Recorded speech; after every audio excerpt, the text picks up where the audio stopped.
আপাত দৃষ্টিতে মনে হচ্ছে যে ইনুসের বিদায় ঘণ্টা বেজে গেছে, ইনুসের যাওয়ার সময় হয়ে গেছে। এমন একটা অবস্থা হয়েছে যে ছেড়ে দে মা কেন্দে বাঁচি। কিন্তু মিস্টার ইনুস সাহেব, আপনাকে একটা কথা বলি, আপনি হচ্ছেন একজন মূর্খ। কেন আপনাকে মূর্খ বললাম? অনেকে আবার প্রশ্ন করবে যে এত বড় শিক্ষিত মানুষকে মূর্খ। আপনি হচ্ছেন যেই পেশায় আসছেন সেই পেশায় আপনি হচ্ছেন একজন মূর্খ, পলিটিক্যাল মূর্খ। এটাকে বলে পলিটিক্যাল মূর্খ। আপনি পলিটিক্যাল মূর্খ এই কারণে যে আপনি এখন যেতে চাচ্ছেন, বিদায় নিতে চাচ্ছেন। আপনি কি এই কথা জানেন না যে রাজনীতি এমন একটা জিনিস, ক্ষমতা এমন একটা জিনিস, আসবেন রাজনীতিতে নিজের ইচ্ছায়, যেতে হবে অন্যের ইচ্ছায়। আপনি ইচ্ছা করলেই এখান থেকে নিজের ইচ্ছায় আর যেতে পারবেন না। একবার খাঁচায় আপনি ঢুকে গেছেন, এখন আপনি আপনার ইচ্ছায় যেতে পারবেন না। আপনাকে বিদায় দিবে দেশের জনগণ। সেটা কিভাবে বিদায় দিবে সেটা দেশের জনগণ সিদ্ধান্ত নিবে। আপনাকে কি জোতার মালা পরিয়ে সারা বাংলাদেশ ঘুরিয়ে বিদায় দিবে, না গণপিটুনিতে আপনাকে নিঃশেষ করে দিয়ে বিদায় দেওয়া হবে? কিভাবে বিদায় দেওয়া হবে এদেশের জনগণ এখন সিদ্ধান্ত নিবে। আপনি ভুল করেছেন, আপনি একজন মূর্খ মানুষ, পলিটিক্যাল মূর্খ মানুষ। আপনি কেন আসলেন এই জায়গার মধ্যে? এসে কেন আপনি দেশটাকে ধ্বংস করলেন? এই জন্য দেশটাকে যেহেতু ধ্বংস করেছেন, আপনাকে এর শাস্তি আপনাকে পেতেই হবে। কোনো ক্ষমা নেই মুরব্বী। No way, there is no way you can leave this country. আপনাকে ইউ মাস্ট বি পানিশড। আপনাকে পানিশমেন্ট পেতেই হবে। গতকালকে আপনি সশস্ত্র বাহিনী দিবস উপলক্ষে সেনাকুঞ্জে আপনি এবং আপনার এই যে কতিপয় কিশোর গ্যাংদের যাদের উপদেষ্টা বানিয়েছেন, তারা খালেদা জিয়ার সাথে, বেগম খালেদা জিয়ার সাথে যেভাবে খালেদা জিয়াকে মনে হচ্ছে যে খালেদা জিয়ার আপনার কোন ইউনিটের যুবদলের সভাপতি, সাধারণ সম্পাদক হিসেবে যেরকম আচরণ করে আপনারা এর চেয়ে বেশি আচরণ করেছেন। তার মানে হচ্ছে আপনারা বিদায় নিতে চান। আপনাদের লম্প জম্প সবকিছু শেষ হয়ে গেছে। এখন হচ্ছে আপনার হিসাবের পালা। এখন আপনি চাইলেই আপনি আর বিদায় নিতে পারবেন না। এখন আপনাকে বিদায় দিব আমরা, এদেশের জনগণ আপনাকে বিদায় দিব। আপনার বিচার করে তারপরে আপনাকে বিদায় দিব। আপনি চাইলেই এদেশে আপনি কি মনে করছেন কি আপনি নির্বাচন করবেন, নির্বাচন করে বিএনপির কাছে ক্ষমতা হস্তান্তর করে আপনি চলে যাবেন সেফ এক্সিট নিয়ে? No no no no, there is no way brother. It doesn't work like that. এভাবে কাজ করে না। আপনার অধীনে বাংলাদেশের মাটিতে কোনো নির্বাচন হবে না। বাংলাদেশ আওয়ামী লীগ আপনার অধীনে কোনো নির্বাচনে যাবে না। আপনার অধীনে কিসের নির্বাচন? আপনি এদেশের স্বৈর শাসক, আপনি এদেশের দখলদার, আপনি এদেশের শান্তি বিনষ্টকারী, আপনি এদেশের গণতন্ত্র হত্যাকারী, আপনি মানুষ হত্যাকারী, আপনি পুলিশ হত্যাকারী, আপনি গণহত্যাকারী, ছাত্র হত্যাকারী। আপনার অধীনে কিসের নির্বাচন? আপনার অধীনে কোনো নির্বাচন হবে না। আপনাকে আমি কেন পলিটিক্যাল মূর্খ বললাম? আপনি এটা রিসার্চ করেন পরে। এখন তো লম্পজম্প করছেন, এখানটা বুঝবেন না। আপনি আমার পলিটিক্যালি আমার ছাত্র তো আপনি কখনই হতে পারবেন না। আপনি আমার ছোট ভাই ছাত্রলীগের যে সেক্রেটারি নাজমুল, অথবা সোহাগ, জাকির, রাব্বানি, অথবা সর্বশেষ যে সাদ্দাম ইরান, তাদের ছাত্র আপনি হওয়ার যোগ্যতা রাখেন না। পলিটিক্যালি বলছি, politically this is a long way to গো।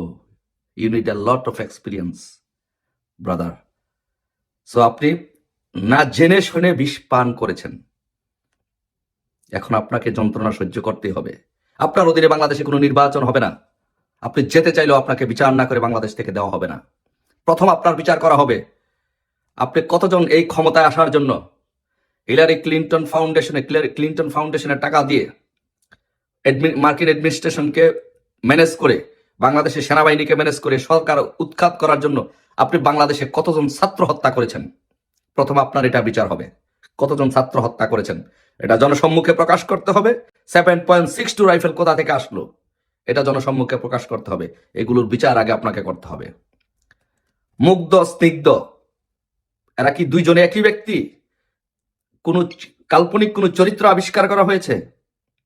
না, এরা আসলে দুই ভাই, মুগ্ধ স্নিগ্ধ দুইজন। না মুগ্ধ স্নিগ্ধ, স্নিগ্ধ মুগ্ধ। এই ড্রামা, এই নাটক বাংলাদেশের জনগণের সামনে উপস্থাপন করতে হবে। কতজন পুলিশকে হত্যা করেছেন বাংলাদেশের মাটিতে? আপনি এই আন্দোলনের নামে বাংলাদেশে যেই পরিমাণ পুলিশ হত্যা করেছেন, বাংলাদেশের ইতিহাসে, দক্ষিণ এশিয়ার ইতিহাসে এবং বিশ্বের ইতিহাসে এরকম ধরনের কোনো ঘটনা হয় যে এত পুলিশ কোনোদিন হত্যা করা হয় নাই। আপনি ক্ষমতার লোভে, ক্ষমতার মসনদে বসার জন্য, আপনি সামাজিক ব্যবসা করার জন্য, সুদের ব্যবসা করার জন্য, বাংলাদেশ থেকে টাকা পাচার করার জন্য, আপনার গ্রামীণ ব্যাংকে আপনি সুদ মওকুফ করার জন্য আপনি ক্ষমতার মসনদে আহরণ করেছেন। এদেশের পুলিশকে, শান্তিপ্রিয় পুলিশ বাহিনীকে, যারা জনগণের সেবায় সবসময় কাজ করে, তাদেরকে আপনি হত্যা করেছেন। এই হত্যার বিচার হবে, তারপরে আপনার সেফ এক্সিট বলেন আর যে এক্সিটই বলেন হবে।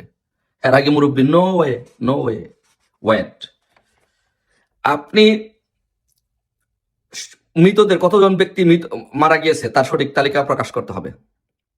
আপনার মৃতরা, এই যে মৃত নাটক সাজিয়েছেন, আবার অনেক মৃতরা ফিরে আসছে, এটা পৃথিবীতে বিরল একটি ইতিহাস। মৃতরা ফিরে আসে, মৃতরা ফিরে আসছে।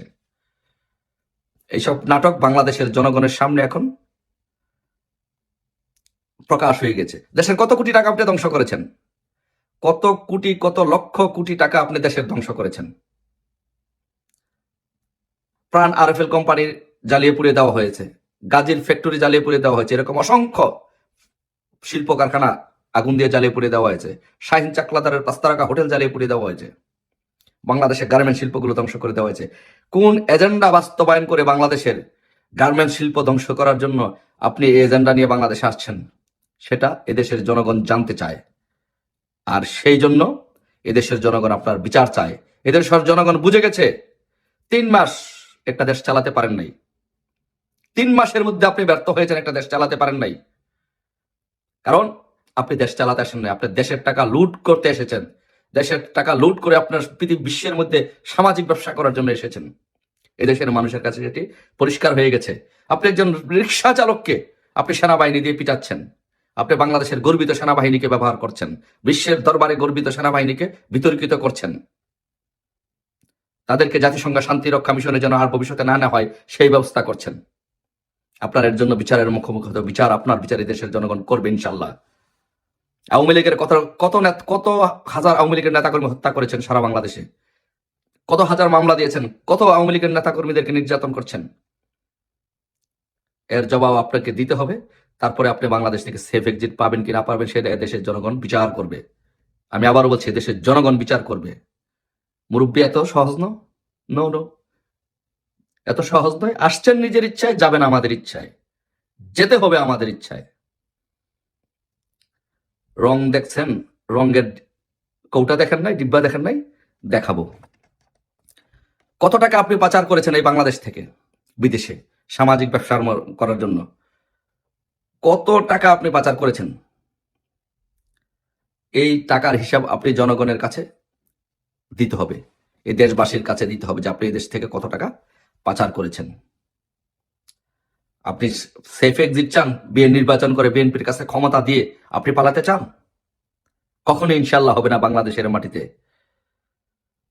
আপনি বাংলাদেশে আপনি মনে করেছেন যে পুলিশ দিয়ে আওয়ামী লীগের নেতাকর্মীদেরকে গ্রেপ্তার করবেন, আওয়ামী লীগের নেতাকর্মীদেরকে, আওয়ামী লীগকে দাবায় রাখবেন?